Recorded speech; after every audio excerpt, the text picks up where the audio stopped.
اللہ کے لیے اپنی غیرت کو جگائیے. مومن سب کچھ کر سکتا ہے، رب کی عزت میں کسی کی شراکت کو برداشت نہیں کر سکتا. سب کچھ کر سکتا ہے، محمد کی عزت پہ آنچ نہیں آنے دیتا. سب کچھ کر سکتا ہے، پیارے نبی کے، پیارے صحابہ کے دشمنوں کے پیچھے نماز کے لیے کھڑا نہیں ہو سکتا ہے.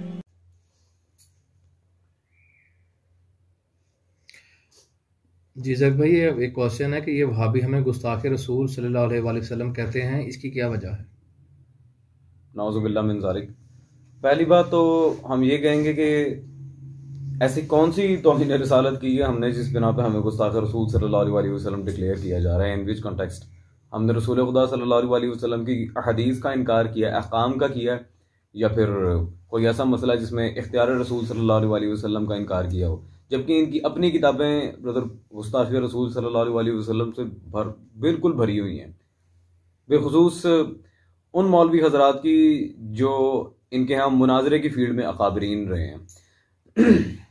گو کہ اس پہ دلائل تو بہت زیادہ ہیں میرے پاس، لیکن فی الحال نمونے کے طور پہ صرف ایک کتاب ان کی پیش کر رہا ہوں تاکہ انہیں یہ پتہ چل جائے کہ شیعہ کافر کے نعرے اور گستاخ رسول کے نعرے انہیں کہاں تک لے ڈوبیں گے. یہ میرے پاس ان کے شاہ اسماعیل دہلوی شہید صاحب، جسے شہید اسلام کہتے ہیں، یہ اس کی کتاب ہے صراط مستقیم. اس کتاب میں جی پیج نمبر 118 پہ 118 انہوں نے واضح یہاں پہ نماز اور خیال کے لحاظ سے جو اپنا تصور پیش کیا ہے. کہتے ہیں جی زنا کے وسوسے سے اپنی بیوی کی مجامعت کا خیال بہتر ہے شیخ یوز جیسے اور بزرگوں کی طرف، خواہ جناب رسالت مآب صلی اللہ علیہ وآلہ وسلم ہی ہوں. معاذ اللہ، اپنی ہمت کو لگا دینا اپنے بیل و گدھے کی صورت میں مستغرق ہونے سے برا ہے. استغفر اللہ. یعنی کہ نماز میں رسول صلی اللہ علیہ وآلہ وسلم کا خیال گدھے اور بیل سے بھی برا ہے. استغفر اللہ. اس طرح کی توہین کرنے سے پہلے انہیں چاہیے تھا کہ ایک دفعہ یا تو اس عالم کے اوپر کفر کا فتویٰ لگاتے یا پھر مذہب شیعہ پہ ایٹ لیسٹ توہین رسالت کا الزام نہ لگاتے. ٹھیک ہو گیا جی. ان لوگوں کا دعویٰ ہے کہ امت میں اختلاف کی وجہ بھی ہم شیعہ ہیں. اچھا، امت میں اختلاف کی وجہ ہم شیعہ ہیں تو محمد بن عبد الوہاب نجدی صاحب جو اتنے جد و جدال کرتے رہے ہیں عراق کے ساتھ اور بھی کئی ممالک کے ساتھ، وہ کیا تھا؟ اور بالخصوص رہ گیا کئی طرح کے اختلافات، ان میں جزئی اختلافات جو ہیں وہ عقائد کی بنا پہ ہوتے ہیں، اور اس پہ ان کے امام العصر مناظر اعظم شہید اسلام احسان اللہ ظہیر صاحب کی یہ 1987 کی چھپی میرے ہاتھ میں کتاب موجود ہے، مطبوعہ ادارہ ترجمان السنہ لاہور پاکستان، الشیعہ والسنہ. اس کتاب میں اس بندے نے بہت زیادہ فرقہ وارانہ باتیں کی ہیں اور ہر قسم کی رطب و یابس کو شیعوں کے گلے میں ڈالنے کی کوشش کی ہے، اور کئی مضحکہ خیز باتیں بھی لکھی ہیں صرف فرقہ واریت کو ہوا دینے کے لیے اور اپنے ریال کا دھندا چپکانے کے لیے. تو پہلے ذرا یہ لوگ اپنے گریبان میں جھانکیں. ٹھیک ہے جی.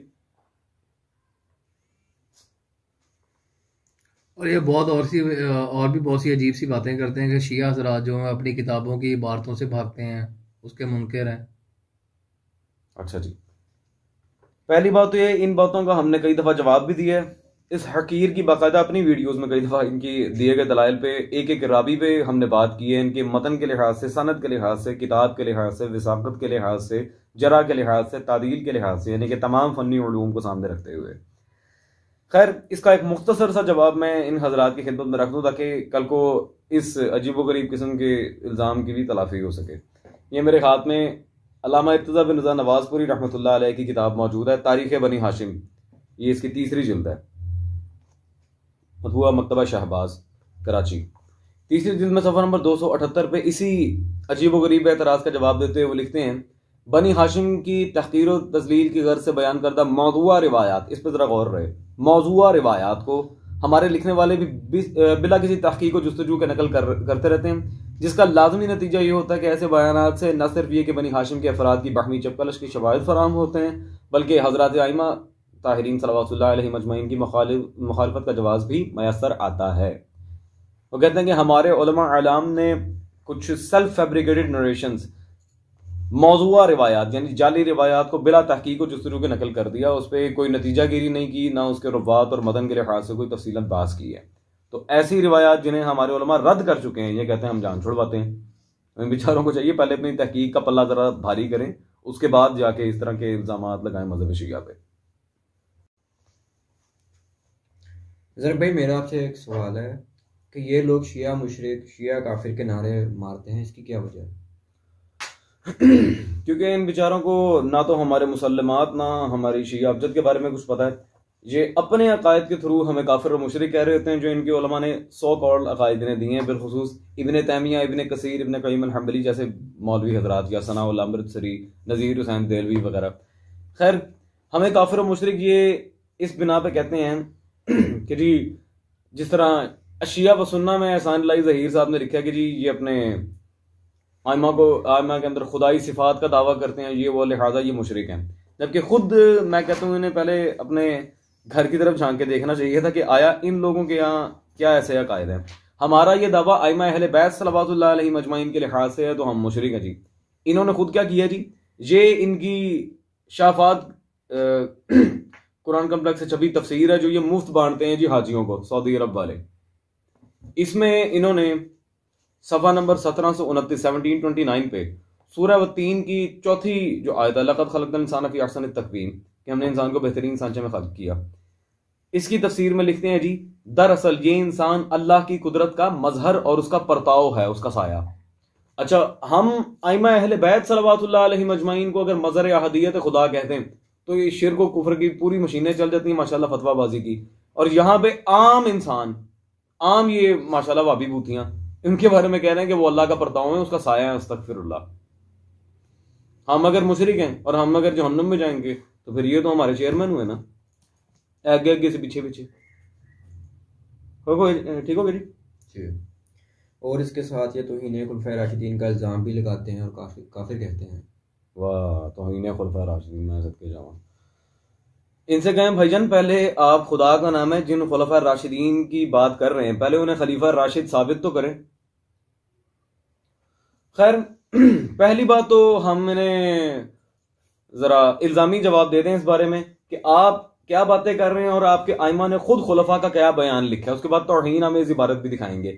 پہلے خلفاء راشدین، پہلے یہ دیکھ لیں جن کو خلفاء راشدین کہہ رہے ہیں آیا وہ اپنی خلافت کے بذات خود کتنے معتقد تھے.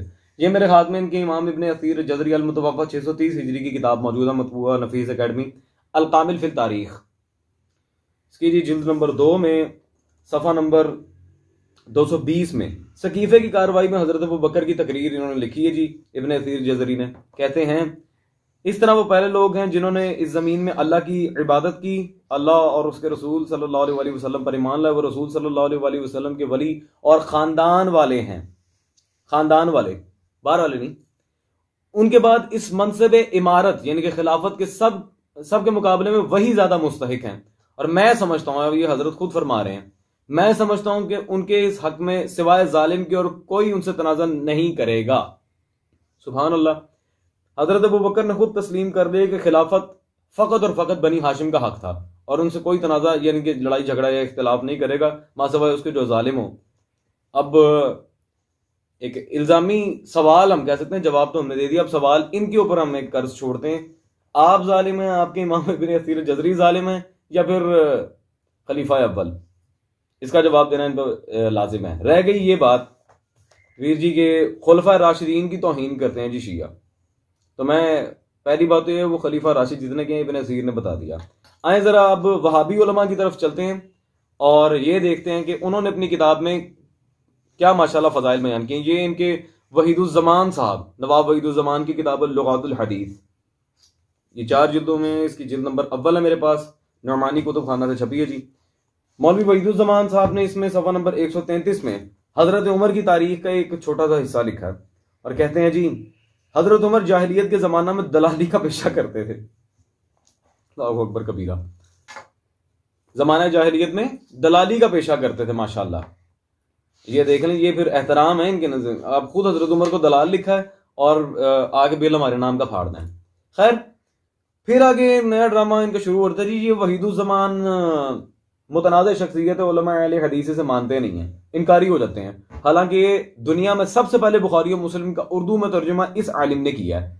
بخاری کا ترجمہ کیا، شرح لکھی، مسلم کا کیا، اس کی بھی تشریح لکھی ہے اس نے. خیر اب ان کے انکار کا ایک سادہ سا جواب ہے توثیق وحید الزمان. یہ میرے ہاتھ میں ان کے عبد الرشید عراقی صاحب کی کتاب ہے جی مطبوعہ نعمانی کتب خانہ، 40 علماء اہل حدیث. اس کے اندر جی صفحہ نمبر 103 پر وحید الزمان حیدرآبادی صاحب کا جہاں تذکرہ آیا ہے، کہتے ہیں جی مولانا وحید الزمان ایک بلند پایا عالم دین، مفسر قرآن، محدث، فقیہ، مورخ، متکلم، معلم، مترجم، دانشور، مبصر، مصنف اور عربی اور فارسی اور اردو کے بلند مرتبہ ادیب تھے ماشاءاللہ۔ یہ انکاری ہوئے پڑے ہیں اور خود وحید الزمان کے تذکرے میں انہوں نے اتنے لمبے لمبے کولے اس کے ساتھ جوڑے ہوئے ہیں جس نے حضرت عمر کو دلال لکھا ہے ماشاءاللہ۔ تو بات یہاں پہ میری جان واضح ہے کہ اس طرح کے اعتراض اگر یہ مذہب شیعہ پہ کریں گے تو ان کا الحمدللہ اپنا کھ نہیں بچنا۔ Hope that's answer of all these questions, simple is that. ثابت کریں گے کہ عاشق ہیں ہم، ثابت کریں گے کہ عاشق ہیں اپنے لہو میں نہا کے حسین، پیارے نبی کے پیارے حسین، وہ بڑا پھر